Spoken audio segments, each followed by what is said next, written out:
9 സംസ്ഥാനങ്ങളിൽ പുതിയ ഗവർണർമാരെ നിയമിച്ച രാഷ്ട്രപതി ഭവൻ. മലയാളിയായ കെ കൈലാഷ് നാഥൻ പുതുച്ചേരി ലഫ്റ്റനന്റ് ഗവർണറാകും. മണിപ്പൂരിന്റെ അധിക ചുമതല നൽകി ലക്ഷ്മൺ പ്രസാദ് ആചാര്യയെ അസം ഗവർണറാക്കി നിയമിച്ചു. രമൺ ബേഗ ഛത്തീസ്ഗഡ് ഗവർണറാകും.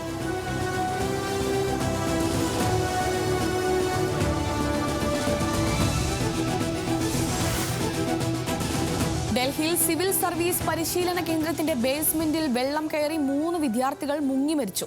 സംഭവം ഓൾ രാജേന്ദ്ര നഗറിലെ റാവൂസ് IAS പരിശീലന കേന്ദ്രത്തിൽ. NDRFും ഫയർഫോഴ്സും ചേർന്ന് 14 പേരെ രക്ഷപ്പെടുത്തി. സംഭവത്തിൽ അന്വേഷണത്തിന് ഉത്തരവിട്ട ഡൽഹി സർക്കാർ.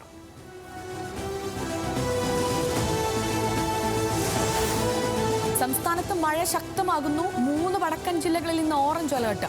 11 ജില്ലകളിൽ യെല്ലോ അലർട്ട്. കള്ളക്കടൽ പ്രതിഭാസത്തിനും ഉയർന്ന തിരമാലയ്ക്കും സാധ്യത. മത്സ്യത്തൊഴിലാളികൾക്ക് ജാഗ്രതാ നിർദ്ദേശം.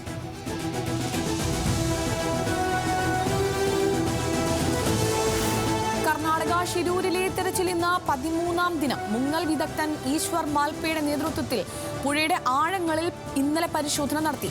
പ്രതിസന്ധിയിലായി കനത്ത കുത്തൊഴുക്ക്. സാധ്യമായ മാർഗങ്ങളെല്ലാം പരീക്ഷിച്ചെന്ന കാർവാർ MLA സതീഷ് സെയ്.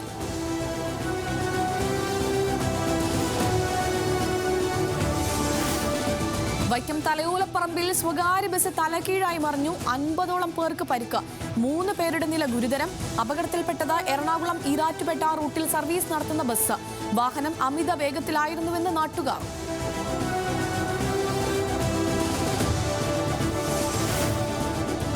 ഗസയിൽ അഭയാർത്ഥികളെ പാർപ്പിച്ച സ്കൂളിന് നേരെ ഇസ്രായേൽ വ്യോമാക്രമണം. 30 പേർ കൊല്ലപ്പെട്ടു. കൊല്ലപ്പെട്ടവരിൽ 15 കുട്ടികളും.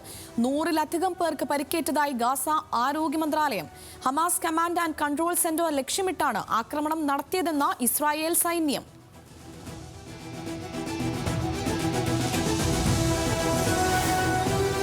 ഒളിമ്പിക്സ് ഹോക്കിയിൽ ഇന്ത്യക്ക് വിജയ തുടക്കം. ന്യൂസിലൻഡിനെ 2-3 ഗോളിന് തോൽപ്പിച്ചു.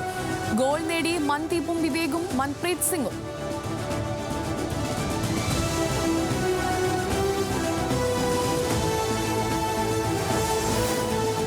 ഷൂട്ടിംഗിൽ ഇന്ത്യയുടെ മെഡൽ പ്രതീക്ഷയായി മനു ഭാക്കർ ഇന്നിറങ്ങും. ഫൈനൽ പോരാട്ടം ഉച്ചകഴിഞ്ഞ്. ബാഡ്മിന്റൺ സിംഗിൾസിൽ PV സിന്ധുവും H പ്രണോയ്ക്കും ആദ്യ മത്സരം. ഷൂട്ടിംഗിലും തുഴച്ചിലിലും ടേബിൾ ടെന്നീസിലും ഇന്ത്യൻ താരങ്ങൾക്ക് മത്സരം.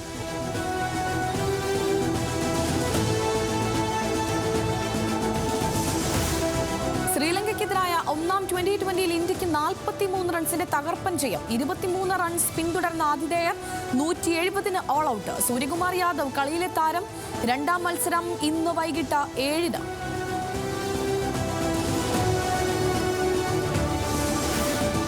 വനിതാ ഏഷ്യാകപ്പിൽ 8ാം കിരീടം ലക്ഷ്യമിട്ട ഇന്ത്യ. ഫൈനലിൽ എതിരാളികൾ ആതിഥേയരായ ശ്രീലങ്ക. മത്സരം ഇന്ന് വൈകിട്ട് 3 മണിക്ക്.